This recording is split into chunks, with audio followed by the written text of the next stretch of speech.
మీతో మాట్లాడుతూ ఉన్నా. ఓకే, ఈరోజు 1-to-1 కూర్చునే అవకాశం వచ్చింది. Thank you very much for that. Thank you. మీరు చూస్తే చాలా సీనియర్ కార్డియాలజీలో చాలా అంటే ఎక్కువ చేశారు అని విన్నాను నేను మీ గురించి. Thank you. కానీ వచ్చిన తర్వాత మనిషిని చూస్తుంటే చాలా తక్కువ ఏజ్డ్ పర్సన్ లాగా కనిపిస్తున్నారు. ఏందంటారు అంటే ఇంత చిన్న వయసులో అంత సక్సెస్ గల కారణాలు అంటే ఏం చెప్తారు ఫస్ట్? నమస్తే అండి అందరికీ. నేను doctor Kiran Lakkireddy, international cardiologist, Apollo Spectra hospitals, Ameerpet, Hyderabad. నేను actually this is success of my field is I had done my DM from JIPMER. నా కోర్స్, నేను డిఎం కోర్సు జిప్మర్ ఇన్స్టిట్యూట్ నుంచి చేశాను. It is one of the premier institute in the total India. Okay. And we trained in every aspect of interventions. మన కార్డియాలజీలో ఉండే ప్రతి జబ్బులకి ట్రీట్మెంట్లు, దాన్ని మనం చేసే ప్రొసీజర్స్, స్టంట్స్ కానివ్వండి, హార్ట్ హోల్డ్ డివైస్ క్లోజర్ అంటాం కానివ్వండి, పేస్ మేకర్స్ కానివ్వండి, ఐసీడీస్ కానివ్వండి, లేదా బెలూన్ వాల్వాటమీస్ అంటాము. అండ్ స్టంటింగ్స్లో చాలా రకాలు ఉంటాయి. సో కాంప్లెక్స్ ప్రొసీజర్స్ ఉంటాయి స్టంటింగ్స్లో. అన్నింటిలో we are trained well during our training period. So we exposed to all types of heart problems, and we done hands-on procedures in the institute itself. So మాకు అక్కడ అన్ని ప్రొసీజర్స్ చూసాం కాబట్టి బయటికి వచ్చిన తర్వాత మేము మా కెరీర్లో ఇంత ప్రొసీజర్స్ అన్నీ కూడా ఇండిపెండెంట్గా చేసుకొని మంచి రిజల్ట్స్ ఇవ్వగలుగుతున్నాం. నిజంగా కార్డియాలజీకి సంబంధించి అందులో అన్ని ఇంటర్వెన్షన్ కోర్సులు కూడా చేయాలి అంటే చాలా ఖర్చుతో కూడుకున్న పని కూడా ఉంటుంది, చాలా కష్టపడాల్సిన అవసరం కూడా ఉంటుంది. కానీ నేను మీ గురించి కొంత రీసెర్చ్ చేసినప్పుడు తెలిసింది ఏంటంటే కిరణ్ సార్, మీరన్నీ మెరిట్లోనే పాస్ అయ్యారు, ఎక్కడ ఫీజులు కట్టి ఎక్కడ వెళ్ళలేదు. కానీ ఇండియాలోనే టాప్ లెవెల్లో ప్రతి దాంట్లో కూడా అన్ని ర్యాంకుల్లో కూడా టాప్ లెవెల్లో వచ్చారని విన్నాను. అంటే ఎట్లా అంటారు అసలు అంత కష్టం అంత ఫ్రీగా ఎట్లా సాధ్యమైందంటారు అసలు? బేసికలీ ఇనిషియల్గా ఎంబీబీఎస్ మనం ఇంటర్మీడియట్లో అది జాయిన్ అయిపోయాము. ఎంబీబీఎస్ తర్వాత నా మెయిన్ గోల్ వచ్చేసి ఇంటర్నల్ మెడిసిన్ చేయడం, MD internal medicine. MBBS Kurnool medical కాలేజ్లో అయింది. నాకు only interested in internal medicine. So దానికోసమే కూర్చున్నాను. I prepared for entrance exams. నాకు కావాల్సిన internal medicine seat Kurnool medical కాలేజ్లోనే మళ్ళీ I got it. So after that internal medicine అంటే మనకు జనరల్ మెడిసిన్, అక్కడ I develop interested in towards cardiology. Okay. Then internal medicine అయిపోయిన తర్వాత I tried for cardiology. So my goal is also to secure in one of the good institute in India. So luckily and with my hard work and with all my family blessings, I got DM cardiology in Jipmar Institute.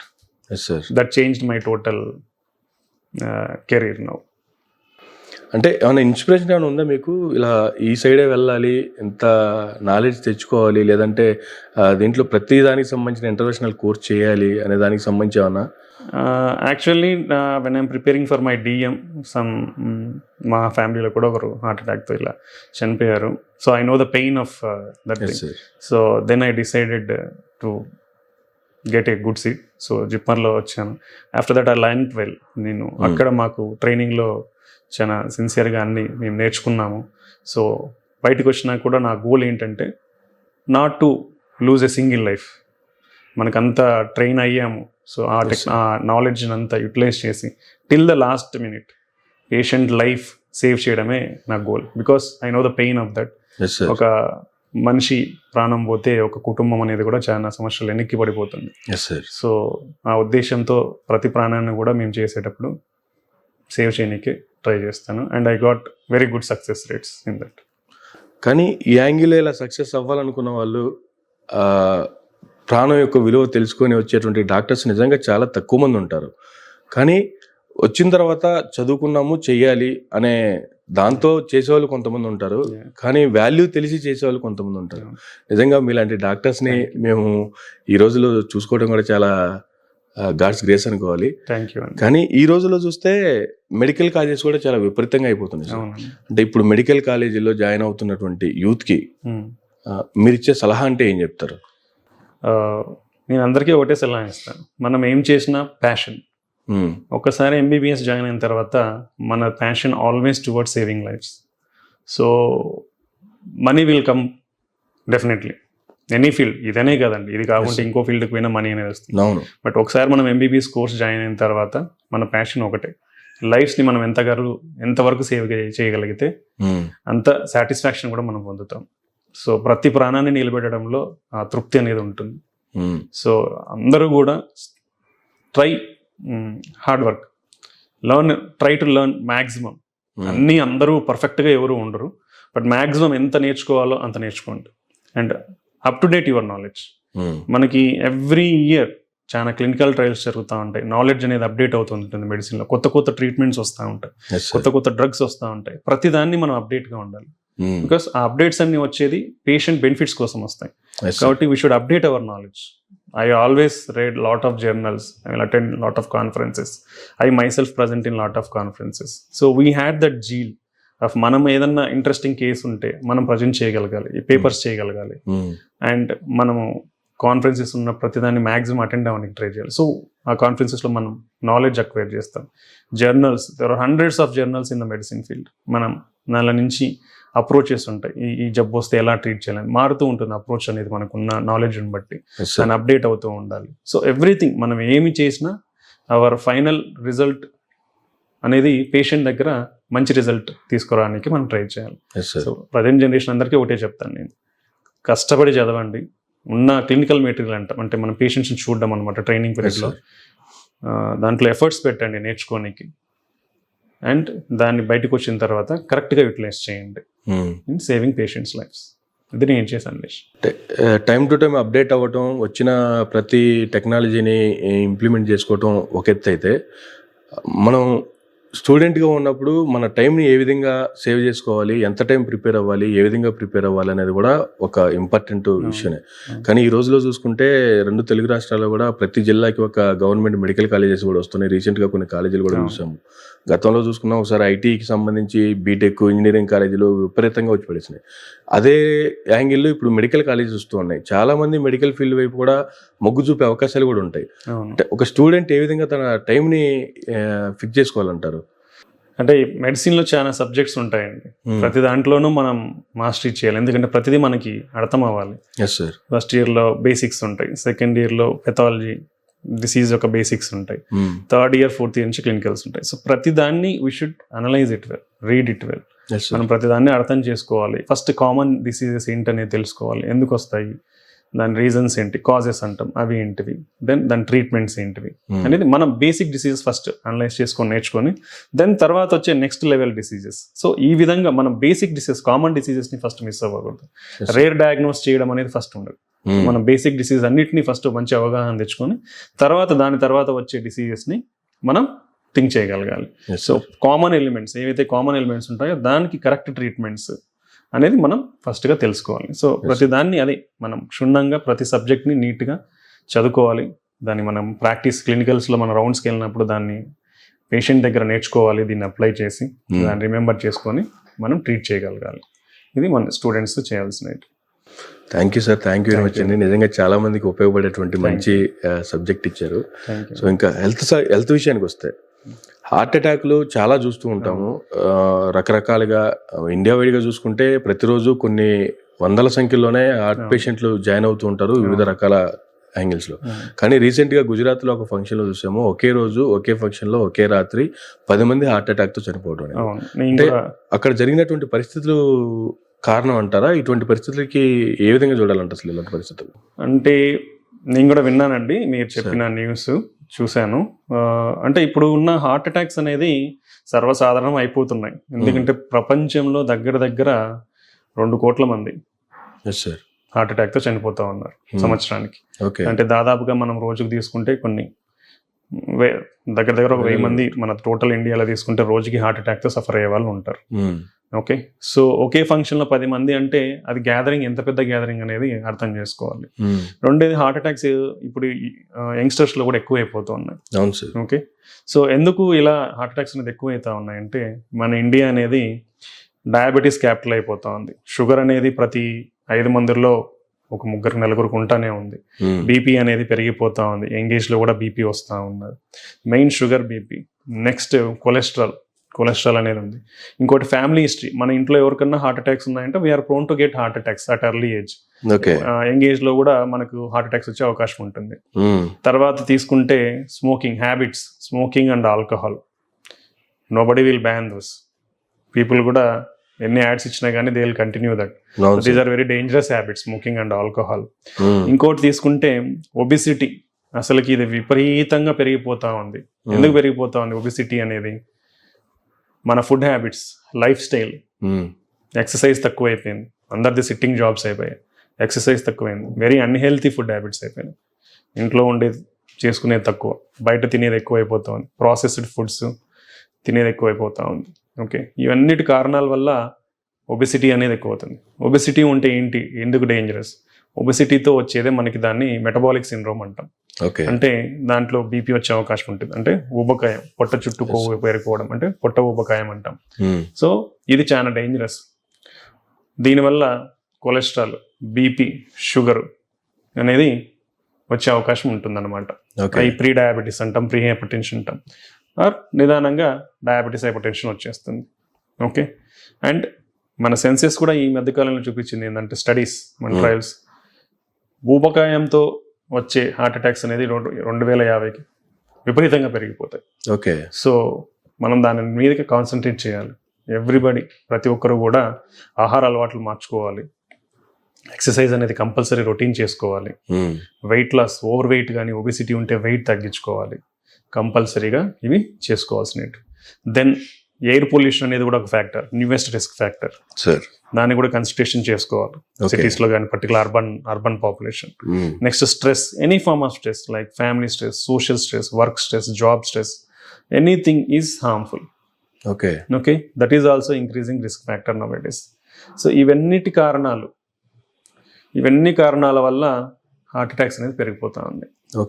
Okay, so మీరు అన్నట్టు ఆ ఫంక్షన్లో 10 మందికి రావచ్చా అంటే, for suppose the gathering more than 10,000 gathering ఉందనుకోండి, మీరు చెప్పినట్టు ఆ ఫంక్షన్ వచ్చే ఛాన్స్ ఉండొచ్చు. ఎందుకంటే ఆ 10,000 మందిలో ఎంతో మందికి బీపీ, షుగర్లు ఉండిండొచ్చు, స్మోకింగ్ ఉండిండొచ్చు, ఆల్కహాల్ మేబీ గుజరాత్ అది ఉండకపోవచ్చు, స్మోకింగ్, కొలెస్ట్రాల్, ఒబిసిటీ ఇవన్నీ ఎక్కువ ఉండొచ్చు. సో మరి ఆ ఫంక్షన్లో మరి డాన్స్లు ఇవి అంటే ఎక్సర్సైజ్ స్ట్రెయిన్ అంటాం కదా, స్ట్రెయిన్ అవుతారు. స్ట్రెయిన్ ఉన్నప్పుడు ఆల్రెడీ రిస్క్ ఫ్యాక్టర్స్ ఉన్న వాళ్ళకి మన కొలెస్ట్రాల్ ప్లగ్స్, అంటే ఆల్రెడీ మనకి ఒక యంగ్ ఏజ్ నుంచే మన బాడీలో అందరిలో కూడా కొలెస్ట్రాల్ అక్యుములేషన్ అనేది స్టార్ట్ అవుతుంది ఒక మన బ్లడ్ వెజల్స్లో. సో ఇలా రిస్క్ ఫ్యాక్టర్స్ ఉన్న వాళ్ళకి ఏమవుతుంది, ఈ స్ట్రెస్, స్ట్రెయిన్, ఎగ్జర్షన్, స్ట్రెయిన్ ఉండడం వల్ల మనకి ఈ కొలెస్ట్రాల్ ప్లాక్ అనేది కూడా పగిలిపోయి సడన్గా బ్లడ్ క్లాట్ అవుతుంది. సడన్గా బ్లడ్ క్లాట్ అయినప్పుడు హార్ట్ అటాక్ వస్తుంది. ఓకే, సో ఇలా జరిగే అవకాశం ఉండొచ్చు, లేకపోవచ్చు అని చెప్పలేం, కానీ ఇలా జరిగే అవకాశం కూడా ఉండొచ్చు. అంతవేళ మంది గ్యాదరింగ్లో ఇలా జరిగే అవకాశం కూడా ఉండొచ్చు. అంటే అంతమందికి రిస్క్ ఫ్యాక్టర్స్ అనేది ఎక్కువైపోతున్నాయి కాబట్టి ఇలా జరిగే అవకాశం ఉండొచ్చు. గతంలో ఎప్పుడన్నా ఇటువంటి సిచ్యువేషన్ చూసామా? అదే చెప్తున్నాను కదండి, రోజుకి కొన్ని వందల వేల హార్ట్ అటాక్లు అయితే వస్తూ ఉన్నాయి. ఇప్పుడు మరి సపోజ్ మన సిటీలోనే తీసుకుంటే ఓవరాల్గా రోజుకి డెఫినెట్లీ హండ్రెడ్స్లో ఉంటాయి. మరి ఆల్ ఓవర్ ఇండియా చూసుకుంటే ఎన్ని ఉంటాయి? థౌజండ్స్లోనే ఉంటాయి heart attacks. Major heart attacks కావచ్చు, మైనర్ హార్ట్ అటాక్స్ కావచ్చు. సో మరి ఆ ఫంక్షన్లో అంత పెద్ద గ్యాదరింగ్ ఒకవేళ అయింటే జరిగిన అవకాశం కూడా ఉండొచ్చు. బట్ అది మరి న్యూస్ అనేది కరెక్ట్గా నిర్ధారణ అయితేనే మనం దాన్ని కరెక్ట్ దీనివల్ల అని చెప్పగలం. కానీ బట్ హార్ట్ అటాక్స్ అనేది అయితే పెరుగుతూ ఉన్నాయి. సో ప్రతి ఒక్కరూ దానికి తగు జాగ్రత్తలు అయితే తీసుకోవాల్సిందే. అర్లీ స్క్రీనింగ్ అంటాం. Nowadays I recommend more than 40 years screen for your risk factors. అంటే బీపీకి కానీ, షుగర్కి కానీ, కొలెస్ట్రాల్, పర్టికులర్లీ ఈ మూడింటికి ప్రతి ఒక్కరు స్క్రీన్ చేసుకోవాల్సిన అవసరం. Like blood test, basic health checkup compulsory. ఇప్పుడు చాలా మంది బేసిక్ హెల్త్ చెకప్ మనం చాలా చోట్ల వింటాం, సినిమాస్లో పర్టికులర్లీ స్కామ్ అంటారు, అదంటారు. బట్ దట్స్ వెరీ రాంగ్ అండి. మేము చాలా మందిని చూస్తూ ఉంటాం బేసిక్ హెల్త్ చెకప్స్లో అన్మాస్క్డ్ హైపర్ టెన్షన్, బీపీ తెలియదు చాలా మందికి, బీపీ బయటపడుతుంది, ప్రీ డయాబెటీస్ బయటపడతాయి. ఇవన్నీ మనకు తగు వార్నింగ్స్ ఇస్తాయి. ఏంటి మీ బార్డర్ లైన్ ఉన్నాయో మీరు జాగ్రత్త పడండి, మీ హెల్త్ స్టైల్, లైఫ్ స్టైల్ మార్చుకోండి, ఫుడ్ హ్యాబిట్స్ మార్చుకోండి, ఎక్సర్సైజ్ చేయండి రెగ్యులర్గా, రెడ్యూస్ యువర్ స్ట్రెస్. ఇవన్నీ మనకి వార్నింగ్ సైన్స్. సో ఇలా మనం జాగ్రత్త పడితే ఫ్యూచర్లో మనము దీనికి బీపీలు కానీ, షుగర్లు కానీ డెవలప్ కాకుండా మనం జాగ్రత్త పడతాం కదా. సో ఇవి చాలా ఇంపార్టెంట్. ఇప్పుడు అకార్డింగ్ టు గైడ్ లైన్స్ మాట్లాడుకుందాం. కొలెస్ట్రాల్ ఎవరికన్నా ఉంది ఫ్యామిలీలో, we should start screening for cholesterol at the age of 21 years. Family history of cholesterol ఉంది, 21 years నుంచి మనం కొలెస్ట్రాల్ ఉందా లేదని ఒకసారి చెక్ చేసుకోవాలి.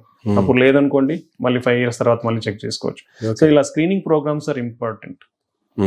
కంపల్సరీ ఇవి ఫాలో అయితే మనం ఈ జబ్బుల నుంచి రాకుండా జాగ్రత్తలు తీసుకొని జాగ్రత్తగా ఉండగలం, మనం ప్రివెంట్ చేయొచ్చు. Yes sir. అది.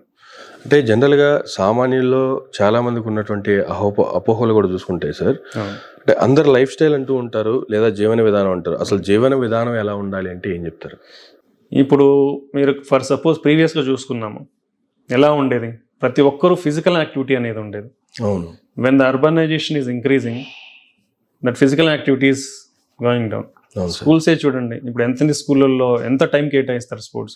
మేము స్కూల్లో ఉన్నప్పుడు daily we are compulsory 1.5 hours sports time ఉండేది, కంపల్సరీ స్కూల్ టైం. ఇప్పుడు ఎంతమంది స్కూల్స్లో 1.5 hours స్పోర్ట్స్ టైం ఉంది? అట్లీస్ట్ 1/2 hour స్పోర్ట్స్ టైం ఉందా? అసలు గ్రౌండే ఉండట్లేదు చాలా స్కూల్స్లో. So exercise is most important from the early age. Yes, sir. దానివల్ల చైల్డ్హుడ్ ఒబిసిటీ అనేది కూడా ఇంక్రీజ్ అవుతా ఉంది. ఓకే, సో ఇవన్నీ చాలా ఇంపార్టెంట్. జీవన విధానంలో ఏంటంటే మెయిన్ రెండే, ఎప్పటికైనా జీవన విధానం రెండే వస్తాయి. మన ఫుడ్ ఏంటి, మన యాక్టివిటీ ఏంటి. ఫుడ్ అంటే ఏంటి? సో యూజువల్లీ కార్డియాక్ సంబంధించి ఫుడ్ మెడిటరేనియన్ డైట్ అంటాం. That is the only proven diet for heart healthy. అంటే ఏముంటుంది దాంట్లో అంటే సింపుల్, కాంప్లెక్స్ ఏమీ ఉండవు. హోల్ గ్రెయిన్స్ అంటాం, అంటే మనం తీసుకునే రైస్ అయినా కానీ వీట్ అయినా కానీ వాట్ ఎవర్ రిఫైన్డ్ అనేది ఉండకూడదు. Whole grains. ఓకే. సో మనం పాలిష్డ్ రైస్ వాడతాం, దాంట్లో ఏముంటాయి, all the positiveness of the things వెళ్ళిపోతాయి. సో హోల్ గ్రెయిన్స్ మనం అవి వాడాలి. దెన్ పల్సెస్ అండ్ నట్స్ తీసుకోవాలి. మనం పప్పు దినుసులు మన ఆహారంలో ఎక్కువగా ఉండాలి. ఇప్పుడు అవన్నీ ఎక్కడ ఉంటున్నాయి? ఎక్కడికి పో బిర్యానీ, చికెన్, మటన్ అవే ఉంటుంది. ఏదైనా హోటల్లో భోజనం దొరుకుతుందా? ఈ మధ్యకాలంలో కొన్ని వస్తున్నాయి, కానీ భోజనం పెట్టే వాళ్ళు కూడా లేరు ఈ మధ్యకాలంలో. ఓకే, సో మన హెల్త్లో అంటే డైట్లో particularly this healthy whole grains. ఇప్పుడు వీట్ కూడా తీసుకోండి, రిఫైన్డ్ వీటే వస్తున్నాయి, మైదా ప్రోడక్ట్స్ ఎన్ని వస్తున్నాయి, దట్ ఈస్ అన్హెల్తీ కదా. So whole grains, whole wheat, whole rice, unpolished rice, brown rice, unpolished, ఇవి మనం ఇంక్లూడ్ చేసుకోవాలి. నెక్స్ట్ లెవెల్, ఇది బేసిక్ స్టెప్ తీసుకునే డైట్లో. నెక్స్ట్ స్టెప్ వచ్చేది ఫ్రూట్స్ అండ్ వెజిటబుల్స్. చాలా ఎక్కువగా at least 3 servings of fruits and vegetables are compulsory per day. Fruits and vegetables మనం ఎక్కువగా తీసుకోవాలి. నెక్స్ట్ నాన్ వెజిటేరియన్కి వస్తే fish is healthy. Okay, oily fish or fish is healthy. Poultry అంటారా? Poultry వల్ల పెద్ద న్యూట్రలైజ్డ్ బెనిఫిట్స్ ఏ ఉన్నాయి, అంటే బెనిఫిట్స్ అని కాదు, no much harm, no much risk. So neutralized, 1 serving per week, it's fine. ఇప్పుడు డైరీ ప్రోడక్ట్స్ కూడా 2 to 3 times per day is fine. Okay, eggs కూడా తీసుకోవచ్చు. ఓకే, ప్రాసెస్డ్ మీట్స్, మటన్ కానివ్వండి, ఆల్ దిస్ ప్రాసెస్డ్ మీట్స్, ఇవంతా కూడా very minimal quantity ఉండాలి. Like probably once in a month or twice in a month. So ఇలా grade చేసుకోవాలి. Then oils తీసుకుంటే olive oil is best. Okay, then what ever oil you choose, plants oil are best. Okay, ప్లాంట్స్లో కూడా you should select oil which is rich in poly unsaturated and mono unsaturated fatty acids అంటాం. అది కూడా over refined ఉండకుండా మనం చూసుకుంటే మంచిది. Okay, so ఇవి మన హెల్త్లో తీసుకోవాల్సినవి. మరి తీసుకున్న తర్వాత సర్వింగ్స్ క్వాంటిటీ, ఒకేసారి మనము ఇంత తినడం కంటే ఇంత తినేసి నీకు ఒకవేళ మళ్ళీ if you want you can take it as a snacks of healthy like vegetables కానీ ఫ్రూట్స్ కానీ ఇన్ బిట్వీన్ మనం స్నాక్స్ లాగా తీసుకోవచ్చు. సో మనకి బాడీలో ఓవర్ స్టోరేజ్ అనేది ఉండకుండా మనం చేసే వరకు మనం తీసుకున్న ఫుడ్ యూటిలైజ్ అయ్యి మనకు స్టోరేజ్ ఉండదు. స్టోరేజ్ ఉన్నప్పుడు మనకు ఒబిసిటీ కానీ కొలెస్ట్రాల్ అన్నీ తగ్గుతాయి అన్నమాట. So quantity and quality both are important. So all processed foods, oily foods, packed foods ఇవన్నీ తగ్గించుకోవాలి మనం తినడం. ఓకే, బయట తింటే ఏముంటాయి, all oily foods, processed foods, ఇవే కదా ఉండేది. సో మనం అన్ని కట్ చేసుకోగలిగి healthy pulses and nuts, whole grains, millets కానీ ఇవంతా తీసుకుంటే డైట్ హెల్తీగా ఉంటుంది. Next exercise. Sir, moderate intensity exercise minimum 150 minutes per week అని చెప్తాం గైడ్ లైన్స్ ప్రకారం. ఓకే, సో అప్రాక్సిమేట్గా మనము తీసుకుంటే 3 days మనము ఒక 30 minutes చేసిన good. So some activity should be there compulsory per day.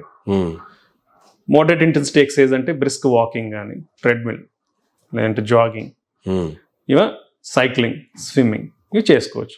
High intensity exercises అంటే టెన్నిస్ ప్లే చేయడము, ఇవంతా కూడా మనం ఒక డైలీ ఒక 15-20 minutes అన్నా ఇట్స్ ఫైన్.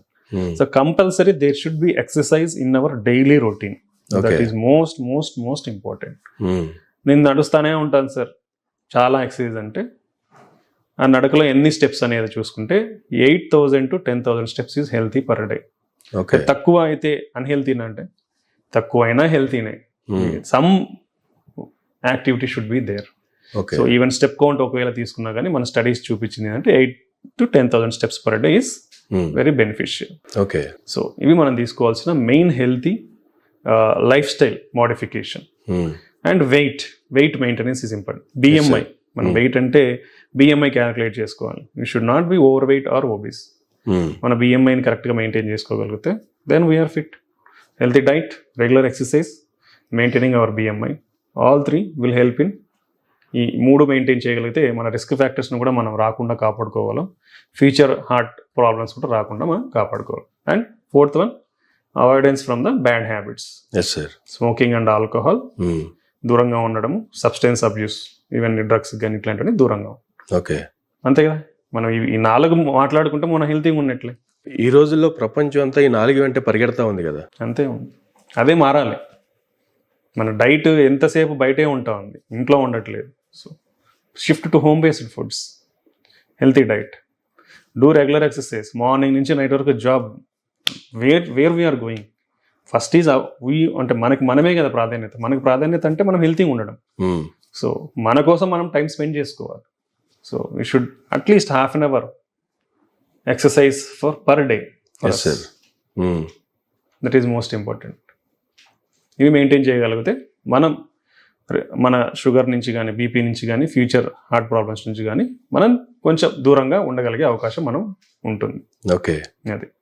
కానీ చాలామంది ఇంటి దగ్గర ఉన్నప్పటికీ కూడా హోటల్కి వెళ్ళకపోవచ్చు, కానీ ఆర్డర్ పెట్టేసుకుంటున్నారు. స్విగ్గీలు, జొమాటోలు వచ్చిన తర్వాత ఈజీగా ఫుడ్ అయిపోయింది. మారాలి. ఇప్పుడు కోవిడ్ వచ్చినప్పుడు ఏమైంది, ఎవరికి work from home, addicted to TVs. అవును సార్. Netflix, Prime, lot of things. అంటే ఇవన్నీ దే ఆర్ డూయింగ్ బ్యాడ్. అంటే మన మీద మనకు కంట్రోల్ ఉండగలగాలి ఏదైనా. So if you see TV mostly you are addicted. TV addiction అయిపోతే ఏమవుతుంది, food also will increase. Like order చేసుకోవడం, తింటానే ఉంటారు 3-4 hours చూస్తానే ఉంటారు, తెలియకుండానే తింటా ఉంటారు. So that again will lead to obesity. No activity. TV ముందర కూర్చున్నావా, నో యాక్టివిటీ. బయటకు పోనీకి ఇష్టపడరు, ఉండదు. సో ఇవన్నీ మారాలి. అందరికి ఇచ్చే సందేశం ఏంటంటే shift towards, start from now onwards. At least ఇప్పటికైనా మారండి, డిలే చేయొద్దండి. మళ్ళీ చూద్దాం అనుకుంటే మళ్ళీ ఏముండదు. చూస్తూ ఉన్నాం కదా, 40 సంవత్సరాలు కాదు, 30 సంవత్సరాలు కాదు, 20 సంవత్సరాలకు కూడా వచ్చేస్తున్నాయి హార్ట్ అటాక్స్. మేము 17 years చూశాను హార్ట్ అటాక్, 21 yearsలో చూశాను, 23 yearsలో చూశాను హార్ట్ అటాక్. యంగ్ ఏజ్లో కూడా వస్తున్నాయి. ఈవెన్ రీసెంట్గా చిన్నపిల్లల్లో కూడా వస్తున్నాయి సార్, 8 to 9 years, 10 years. అంటే దానికి కారణాలు వేరే ఉండొచ్చు. యూజువల్గా చిన్నపిల్లల్లో చూస్తే మనకు కంజెంటల్ కొరనరీ అబ్నార్మాలిటీస్ అంటాం. ఓకే, మన బ్లడ్ వెజల్స్లో ఉండేది కంజెంటల్ అనామలీస్ ఉంటాయి. అంటే డిఫరెంట్ కోర్స్ రావడం కానీ, అన్యూరిజమల్ స్వెల్లింగ్స్ ఉండడం కానీ ఇలా ఉండొచ్చు. సమ్ టైమ్స్ ఇన్ఫెక్షన్స్ ఉంటాయి, కవాసకి డిసీజ్ అంటాం. దాంట్లో కూడా మన గుండె రక్తనాళాలు లేదంటే ఉబ్బే అవకాశం ఉంటుంది. సో ఇన్ఫ్లమేటరీ, నెక్స్ట్ వాస్కులైటిస్ అంటాం. ఇలా దాంట్లో కూడా మన బ్లడ్ వెజల్స్ అఫెక్ట్ అయ్యే ఛాన్స్. అంటే చిన్నపిల్లల్లో వచ్చేదానికి కారణాలు వేరుంటాయి. లేదా బ్లడ్ క్లాటింగ్ డిసార్డర్స్ ఉండొచ్చు. సో ఇలా డిఫరెంట్ కారణాల వల్ల చిన్నపిల్లల్లో వస్తాయి, కానీ దీనివల్ల తక్కువ ఉంటాయి. ఇవి mostly like from teenage, like more than 20. ఈ ఏజ్ నుంచి మనం చెప్పుకునే రిస్క్ ఫ్యాక్టర్స్ ఇవన్నీ కూడా వర్తిస్తాయి అన్నమాట. ఇవన్నీ చేంజ్ చేసుకుంటే హాస్పిటల్కి వెళ్ళాల్సిన అవసరం లేకుండా మనిషి ఇంటి దగ్గర ఆరోగ్యంగా ఉండే అవకాశాలు ఉన్నాయంటారా? ప్రజెంట్ ట్రెండ్స్ తీసుకుంటే ఇవన్నీ మనం ఎంత జాగ్రత్తగా ఉన్నా మ్యాక్సిమం అవాయిడ్ చేయొచ్చు, కానీ కంపల్సరీగా రాదు అని అయితే చెప్పలేము. Okay, because once you age is one of the main risk factor. Age అయ్యే కొద్దీ వీఆర్ అట్ రిస్క్. మనకి ఎన్ని రిస్క్ ఫ్యాక్టర్స్ ఉన్నా లేకున్నా మన బాడీలో అథెరోస్క్లెరోసిస్ అనేది ప్రోగ్రెషన్ అవుతూ ఉంటుంది. ఓకే, మనం ఏజ్ అయ్యే కొద్దీ కూడా మన రిస్క్ అనేది పెరుగుతూ ఉంటుంది. కాబట్టి at some point of time, even if you are healthy, you might get heart problems. మనం దాన్ని అవాయిడ్ అయితే చేయలేము. కానీ జనరల్గా చూస్తుంటే సార్, ఏ హాస్పిటల్కి వెళ్ళినా, అంటే నాట్ ఓన్లీ హార్ట్ సంబంధించినటువంటిది, ఎనీ టైప్ ఆఫ్ హాస్పిటల్కి వెళ్ళినా సరే ఇసుకేస్తే రాలినంతమంది పేషెంట్లు అక్కడ హాల్లో వెయిట్ చేస్తూ ఉంటారు. ఈ సిచ్యువేషన్ని దాటి బయటికి రాలేమో అంటే రాకపోవడానికి కారణాలు ఏమో, ఈ లైఫ్ స్టైల్ మార్చుకోవడమే కారణం అంటారా దాన్ని బయటపడాలంటే? ద మేజర్ మనం తీసుకుంటే క్రానిక్ డిసీజెస్ అంటాం. ఈ క్రానిక్ డిసీజెస్ అన్నీ కూడా related to diabetes, hypertension, cholesterol, దాని నుంచి ఒకసారి ఈ రెండు వచ్చాయనుకోండి, స్మోకింగ్ వల్ల ఏ ఆర్గాన్ ఎఫెక్ట్ కాదు, లంగ్స్ ఎఫెక్ట్ అవుతాయి, బ్లడ్ వెజల్స్ ఎఫెక్ట్ అవుతుంది, హార్ట్ ఎఫెక్ట్ అవుతుంది. Okay, then you will get blood cancers వస్తాయి స్మోకింగ్ వల్ల, బ్రెయిన్ స్ట్రోక్స్ వస్తాయి. ఏం రావట్లేదు, సో దాన్ని అవాయిడ్ చేస్తే మనకు తగ్గించినట్లే కదా. సో లైఫ్ స్టైల్ అదొకటి. Second thing, diabetes and hyper tension, BP, sugar అనేది ఎంతమంది ఉన్నారు. ఇప్పుడు మీ చుట్టుపక్కల అడిగితే లేదు అనే వాళ్ళకంటే ఉంది అనే వాళ్ళే ఎక్కువ ఉంటారు. బీపీ, షుగర్ ప్రతి ఒక్కరికి వచ్చేస్తాం. మరి బీపీ, షుగర్ ఉన్న వాళ్ళకి అంతే. షుగర్ అనేది it will affect every organ. Uncontrol sugar కంట్రోల్లో లేదనుకోండి, ఐస్ ఎఫెక్ట్ అవుతాయి, హార్ట్ ఎఫెక్ట్ అవుతుంది, బ్రెయిన్ స్ట్రోక్ వస్తుంది, హార్ట్ స్ట్రోక్ వస్తుంది, కిడ్నీ ప్రాబ్లమ్స్ వస్తాయి. Okay, then peripheral neuropathy, nerves అనేది ఎఫెక్ట్ అవుతాయి, కాళ్ళలో ఉండే రక్తనాళాలు ఎఫెక్ట్ అవుతాయి, పెరిఫరల్ ఆర్టరీ డిసీజ్ అంటాం. Every organ is getting effected. ఇదంతా ఒక సైకిల్. షుగర్ ఉన్న వాళ్ళకి ఒకసారి హార్ట్ అటాక్ వచ్చింది, దాని తర్వాత స్లోగా కిడ్నీ ప్రాబ్లం వచ్చింది. ఇది సైకిల్. కిడ్నీ ఎఫెక్ట్ అయితే హార్ట్ ఎఫెక్ట్ అవుతుంది, హార్ట్ ఎఫెక్ట్ అయితే కిడ్నీ ఎఫెక్ట్ అవుతుంది. సో ఇవన్నీ ఒక సైకిల్లో మనకి వర్క్ అవుతూ ఉంటాయి. ఎక్కడైనా మనం బ్రేక్ చేయాలంటే దాన్ని బేసిక్గా ఉన్నదాన్ని కంట్రోల్లో పెట్టాలి. ఈ కంట్రోల్లో లేదనుకోండి, ఆ డ్యామేజ్ జరుగుతూనే ఉంటుంది అనమాట. బీపీ వల్ల కూడా అంతే. హై బీపీ, అన్కంట్రోల్ బీపీ ఉందా, కిడ్నీ మీద ఎఫెక్ట్ ఉంటుంది, బ్లడ్ వెజల్స్ మీద ఎఫెక్ట్ ఉంది. బ్లడ్ వెజల్స్ ఎఫెక్ట్ అయినా అంటే హార్ట్ కానీ, బ్రెయిన్ స్ట్రోక్ కానీ, హార్ట్ స్ట్రోక్ కానీ వస్తాయి. సో ఎంత ఒక ప్రాసెస్, ఇన్ఫ్లమేషన్, అథెరోస్క్లెరోసిస్, ఇవంతా ఒక ప్రాసెస్ నడుస్తూనే ఉంటుంది. కంట్రోల్లో ఉంటేనే మనం అవన్నీ తగ్గించగలం. అవన్నీ కంట్రోల్ లేదనుకోండి, ఈ ప్రాసెస్ అనేది కంటిన్యూస్గా జరిగి డ్యామేజ్ అవుతానే ఉంటుంది. మన బాడీలో ప్రతి ఆర్గాన్ కంటిన్యూగా ఫంక్షన్ అవుతూ ఉండాలంటే జనరల్గా మనకి వెహికల్స్ ఉంటాయి, కార్స్ కావచ్చు, టూ వీలర్స్ కావచ్చు, రెగ్యులర్గా వాటిని సర్వీసింగ్ చేపిస్తూ ఉంటాం. మన బాడీని కూడా అలాగే సర్వీసింగ్ చేయించుకోవాలంటారా? చేసుకోవాలి అంటే చెప్పలేం. సర్వీసింగ్ అంటే ఏంటి? మంచిగా వర్క్ అవ్వడం అంటే ఏంటి? లైఫ్ స్టైల్ చేంజెస్ చేసుకోవడం. ఇదే మనిషికి సర్వీసింగ్ ఇదే. అదే. So regular activity, healthy food, avoid over weight, away from bad habits. ఇదే ప్రతిదానికి సూత్రాలు 4. ఓకే, ఏ జబ్బు ఎత్తుకున్నా నువ్వు నీట్నెస్ అంటావు. నీట్నెస్ ఉంటే ఇన్ఫెక్షన్స్ ఉంటారు కదా, అంతే, సేఫ్టీ కదా. అవును, అలానే అన్ని ఇవి కూడా మన హెల్తీ లైఫ్ స్టైల్ మెయింటైన్ చేస్తే కొలెస్ట్రాల్ తగ్గించుకోవచ్చు, బీపీ రాకుండా ఆపుకోవచ్చు, షుగర్ రాకుండా ఆపుకోవచ్చు, బ్యాడ్ హ్యాబిట్స్ లేకుండా ఉంటే ఇవన్నీ కూడా హార్ట్ అటాక్స్ కానీ, బ్రెయిన్ స్ట్రోక్స్ కానీ, కిడ్నీ ప్రాబ్లమ్స్ కానీ రాకుండా జాగ్రత్త పడవచ్చు. Okay, so everything depends on our life style, ప్రతిదీ. Thank you sir, thank you very much అండి. ఇదండి ఈనాటి ఇంటర్వ్యూ. మరొక ఇంటర్వ్యూ మళ్ళీ